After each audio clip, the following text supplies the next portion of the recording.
Mobile recharge करुवा ग्राहक मानक पई एबे आसीची गुरुत्वपूर्ण खबर। 28 दिनर रिचार्ज को नहीं एबे देश सारा चर्चार विषय। राज्यसभा एही विषय को राघव चड्डा उठाई कहते जे जेतेबेले गोटे मास हेउची 30 किंबा 31 दिनर ताहाले मासिक रिचार्ज कहीं 28 दिनर। ଏହା ଫଳରେ ସାଧାରଣ ଲୋକମାନେ ବର୍ଷକୁ 12 ଥର ନୁହେଁ 13 ଥର ରିଚାର୍ଜ କରିବାକୁ ବାଧ୍ୟ ହେଉଛନ୍ତି। ଏହା ସହ ଇନକମିଂ କଲ୍ ବନ୍ଦ ହେବାକୁ ନେଇ ମଧ୍ୟ ବଡ଼ ପ୍ରଶ୍ନ ଉଠାଇଛନ୍ତି। ରିଚାର୍ଜ ଶେଷ ହେଲେ ଆଉଟଗୋଇଂ ସେବା ବନ୍ଦ ହେବା ସାଧାରଣ କଥା, କିନ୍ତୁ ଇନକମିଂ କଲ୍, ଓଟିପି ଓ ଜରୁରୀ ମେସେଜ ମଧ୍ୟ ବନ୍ଦ ହେବା ଦ୍ୱାରା ଲୋକମାନେ ଅସୁବିଧାରେ ପଡୁଛନ୍ତି। ଆଜିର ଡିଜିଟାଲ ଯୁଗରେ ଗୋଟିଏ ମୋବାଇଲ ନମ୍ବର ବ୍ୟାଙ୍କ ଠାରୁ ଆଧାର ପର୍ଯ୍ୟନ୍ତ ସବୁଠି ଜଡ଼ିତ ରହିଛି।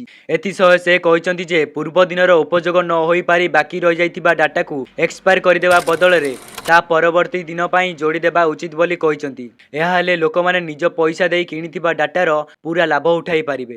ଯଦି ଏହି ପ୍ରସ୍ତାବ ଲାଗୁ ହୁଏ ତେବେ ମୋବାଇଲ ୟୁଜର ମାନଙ୍କ ପାଇଁ ଏହା ବଡ଼ କୃପା ହେବା ସହ ରିଚାର୍ଜ ଖର୍ଚ୍ଚ ମଧ୍ୟ କମିପାରେ।